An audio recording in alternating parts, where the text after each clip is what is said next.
Well, when it comes to the percentage of data centers built across the country in a year, Columbus now ranks #1 here in Central Ohio, according to JLL, a national global real estate company. And you know, all those data centers require water and power. And there are debates across the country about what impacts data centers will have on water supplies and the cost of electricity. 10 TV reporter Kevin Landers takes a closer look at the impacts here in Central Ohio. Licking County is Central Ohio's hub for data center construction. Inside, these massive buildings house the technology that power our digital world, from AI technology to Bitcoin transactions. There are at least 120 data centers in the Columbus area. These massive warehouses require millions of gallons of water to cool them. Joe Davis is a data center specialist for JLL. We've seen trends towards much lower water usage. There's been a few projects up in the New Albany submarket that use as much water as like an office building would. But there remain concerns. Researchers at the University of California, Riverside estimate that each 100-word AI prompt consumes approximately 519 milliliters of water, which is roughly one bottle of water.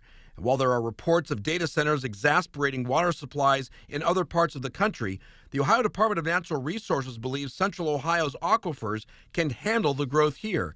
Quote, in Central Ohio, there are areas endowed with substantial groundwater resources that could support additional growth, be it from data centers or any other high-capacity groundwater user.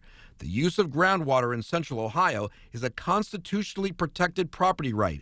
ODNR has the authority to investigate conflicts between groundwater users. I'm not concerned about like dips in the water supply on folks' homes. Data centers rely on air cooling, which is water intensive, or liquid cooling systems, which are more efficient.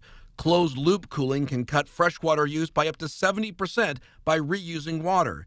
Davis says data center operators are also looking at conserving energy use as well. Normally, data centers get power from the grid. And now we're seeing these behind the meter where the company actually owns and generates their own power. He says that takes pressure off the electrical grid. That's an emerging trend.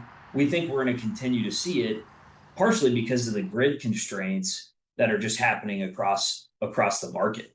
And it's a concern. U.S. data centers used about 4.4% of the nation's electricity in 2023, and their share is expected to double or come close to tripling by 2028. As for the demands on water, ODNR tells 10 TV it will be monitoring water use closely and ensure withdrawals do not unreasonably affect other users. Kevin Landers, 10 TV News.